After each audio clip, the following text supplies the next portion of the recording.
আসসালামু আলাইকুম। আমি আশিক, ড্রিম ট্যুরিজমের ট্যুর অপারেটর।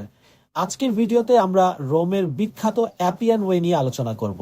রোমের অ্যাপিয়ান ওয়ে একটি প্রাচীন রোমান রাস্তা যা নির্মিত হয়েছিল ৩১২ খ্রিস্টাব্দে। এই পথটি প্রাচীন রোমান সভ্যতার সবচেয়ে গুরুত্বপূর্ণ সড়কগুলোর একটি ছিল।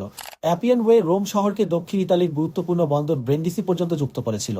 এই কারণেই এটি হয়ে ওঠে প্রাচীন বিশ্বের অন্যতম প্রধান যোগাযোগ চ্যানেল। আজকের আলোচনায় আমরা রোমের অ্যাপিয়ান ওয়েকে তিনটি দিক থেকে জানব: এর ইতিহাস ও নির্মাণ, এর কৌশলগত গুরুত্ব এবং এই পথের দীর্ঘমেয়াদী প্রভাব। অ্যাপিয়ান ওয়ে প্রথমে নির্মিত হয়েছিল সামরিক প্রয়োজনে। এই পথ দিয়ে রোমান সেনাবাহিনী দ্রুত সৈন্য ও সরবরাহ পৌঁছে দিতে পারত।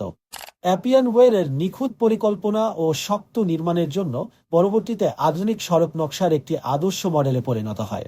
অ্যাপিয়ান ওয়ে রোমকে একটি কেন্দ্রীয় শক্তিতে পরিণত করেছিল। এই পথ ধরেই বাণিজ্য, সামরিক অভিযান এবং সংস্কৃতির বিস্তার ঘটেছে। আজও রোমের অ্যাপিয়ান ওয়ে ইতিহাসের জীবন্ত সাক্ষী হয়ে দাঁড়িয়ে আছে।